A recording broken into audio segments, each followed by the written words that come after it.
Dallas transit-oriented development in Spring Grove Village.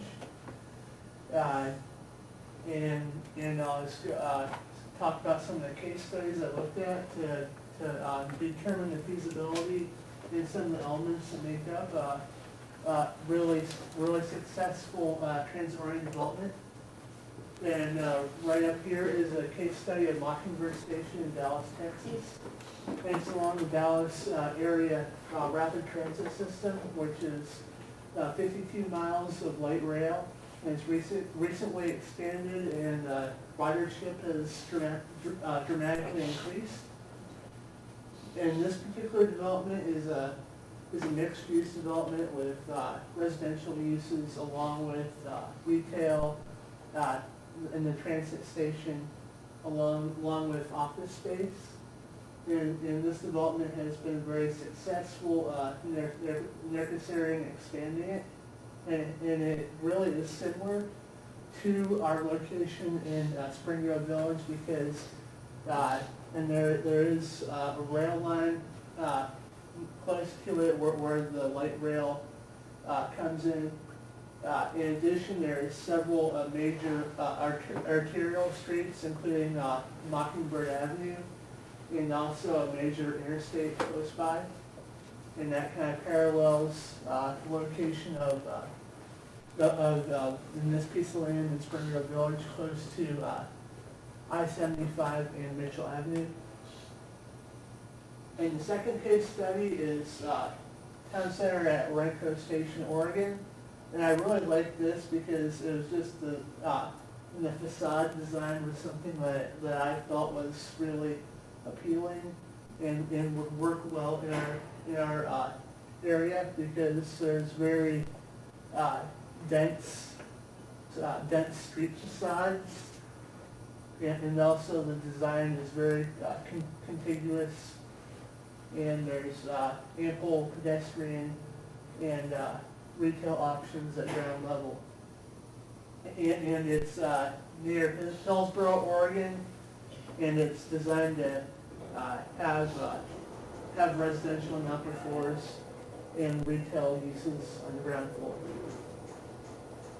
And this is my regional context map, and it shows some of the larger nodes around the area, like large activities generators like the stadiums and other in the convention center and stuff like that. And there's also many large employers, especially in the basin and uptown areas that could be served by TOD in Spring Grove Village.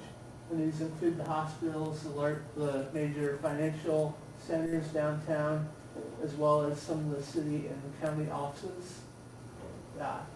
And a lot of the employees from these areas either come in from northern Kentucky or up in the northern part of the area along I-75, and they commute down this stretch, or they come in from 74, and they pass in very close proximity to our site at Spring Grove Village, and they could utilize some of the services offered there. In the existing conditions in the area, and it's currently a very suburbanized retail district, and there's several large car dealerships, and also a large grocery store and several strip malls. And I feel this is really underutilization of the land here, and it's very high visibility. It has great traffic volumes, which could support much more dense development and uses. And it's also along the Mill Creek, which could be a major park area and destination area for people and for recreation and stuff like that. And this development could tie in those plans with other plans for recreation uses, such as the existing Solway Park and other areas. And currently the site is mostly retail, and there's some industrial uses, which, except for the Kroger, would be demolished and redeveloped.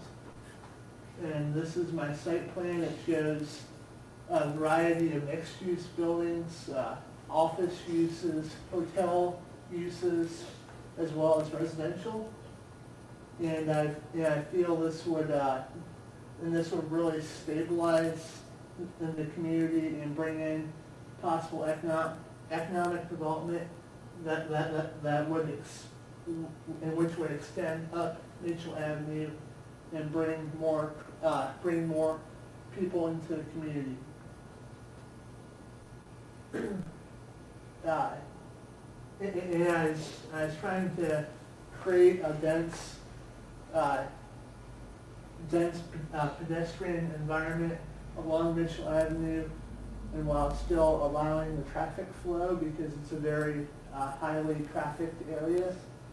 And so I put buildings fairly close to the street, but I allowed for some sidewalk and like pedestrian and possibly sidewalk cafe areas along here. There'll be like a pedestrian amenity zone where people can really connect with the community. They also proposed an extension of Kennard Avenue through here to give better access to this underutilized piece of land, which I feel would be an excellent park area. And this also helps in the runoff issue that's currently occurring in the Mill Creek area, and it would absorb more of the rain runoff and would help solve these problems. And also, the area doesn't really have much greenery in it as it is. It's mostly paved over blacktop and buildings.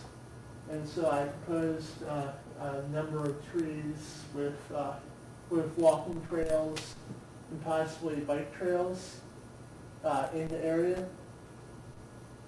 And just going on the uses of the buildings, and the yellow would be residential structures, and the brown would be mixed-use structures, and the reddish pink and would be office structures, and the hotel would be purple, and this orangish right here would be the TOD station.